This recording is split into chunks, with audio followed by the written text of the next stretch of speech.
రజనీకాంత్ నటించిన super hit చిత్రం జైలర్కి సీక్వెల్గా జైలర్ 2 తెరకెక్కుతోంది.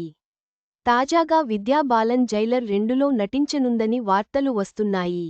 ఈ వార్తతో చిత్రంపై అంచనాలు మరింత పెరిగాయి. రజనీకాంత్ హీరోగా నెల్సన్ దిలీప్కుమార్ దర్శకత్వంలో వచ్చిన జైలర్ చిత్రం సూపర్ హిట్గా నిలిచిన సంగతి తెలిసిందే.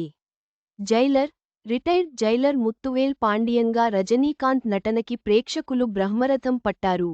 రజనీ, నెల్సన్ కాంబినేషన్లోనే జైలర్కి సీక్వెల్గా జైలర్ 2 చిత్రం రూపొందుతోంది.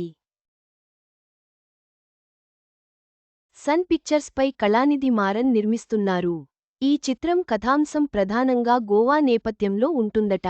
ఇదిలా ఉంటే, జైలర్ 2లో విద్యా బాలన్ నటించనున్నారని తమిళ ఇండస్ట్రీ టాక్. ఇటీవల విద్యా బాలన్ని కలిసి జైలర్ 2 కథ చెప్పారట నెల్సన్.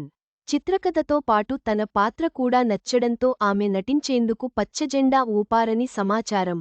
జైలర్ సినిమాలో రజనీకాంత్ భార్య పాత్రలో రమ్యకృష్ణ నటించారు. జైలర్ 2లోనూ ఆమె అదే పాత్రలో కనిపిస్తారని ప్రత్యేకంగా చెప్పక్కర్లేదు. దాంతో విద్యా బాలన్ పాత్ర ఏంటి అనేది ఆసక్తికరంగా మారింది. ఈ విషయంపై స్పష్టత రావాలంటే యూనిట్ నుంచి అధికారిక ప్రకటన వచ్చే వరకు వేచి చూడక తప్పదు. ఇదిలా ఉంటే, జైలర్ 2లో హీరో బాలకృష్ణ నటించనున్నారనే వార్తలు కొన్నాళ్లుగా వినిపిస్తున్నాయి. తాజాగా హీరో నాగార్జున కూడా ఈ చిత్రంలో నటించనున్నారనే టాక్ నడుస్తోంది. ఇప్పటికే రజనీకాంత్ కూలీ చిత్రంలో నాగార్జున ఓ కీలక పాత్ర పోషించారు. మరి, జైలర్ 2లో కూడా నటిస్తారా? లేదా అనేది తెలియాల్సి ఉంది.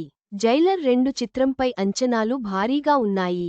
విద్యా బాలన్, బాలకృష్ణ, నాగార్జున లాంటి ప్రముఖ నటీనటులు నటించే అవకాశంతో ఈ చిత్రం మరింత ఆసక్తిని రేకెత్తిస్తోంది. అధికారిక ప్రకటన కోసం వేచి చూడాల్సిందే.